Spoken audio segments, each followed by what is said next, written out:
अस्सलाम वालेकुम, बिस्मिल्लाहिर्रहमानिर्रहीम।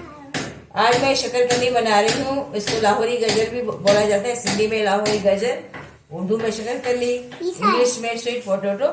ये बाहर से कोयलों पे बनी हुई मिलती है। बहुत मजे की होती है। बहुत तरीके से पकाई जाती है। स्टीम में भी बॉयल करके भी पकाई जाता है। लेकिन मैं आज ये रेसिपी आपसे शेयर कर रही हूँ। मैं इसकी चाट बना रही हूँ, तो मैंने बोला कि चलो रेसिपी शेयर कर देती हूँ।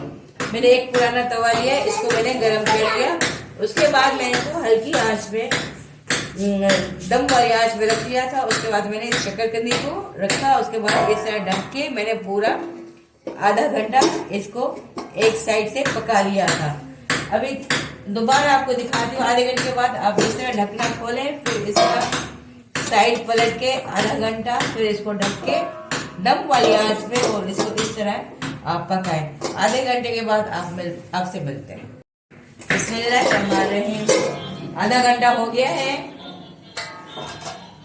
शकरकंदी तैयार है। इसको चेक करने के लिए ये मैंने स्क्वायर लिया है, या आप छुरी से किससे भी आप चेक कर लें।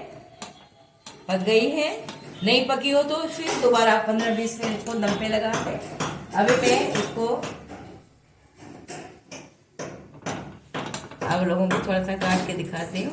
ये देखो बिल्कुल बहुत अच्छी पक गई है। अब इसको ठंडा करके आपको इसकी चाट बना के दिखाती हूँ। बिस्मिल्लाहिर्रहमानिर्रहीम। ये शकरकंदी 1 घंटे में स्टीम में तवे पे पक गई थी। बिल्कुल उस तरह पकती है जिस तरह कोयले पे बनी हुई शकरकंदी बाहर से मिलती है। आप घर पे बनाएं और घर पे बच्चों को खिलाएं। बहुत मज़े की चाट बनेगी। अभी मैं इसकी चाट बना रही हूँ। अब मैंने इमली ली थी, इसका पल्प निकाला, इसमें थोड़ा सा मैंने गुड़ डाला है, खट्टी मीठी चटनी।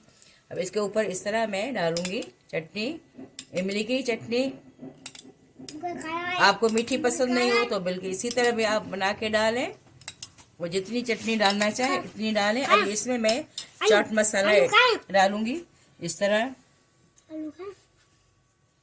चाट मसाला हम चाट मसाला डालेंगे। चाट मसाला इतना डालें जितना आपको पसंद है। उसके बाद इसके ऊपर चटनी डालें।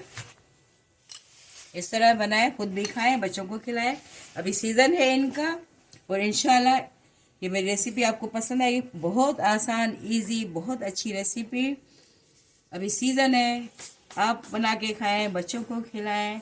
दुआ में याद रखें। चैनल को सब्सक्राइब करें। अल्लाह हाफिज़।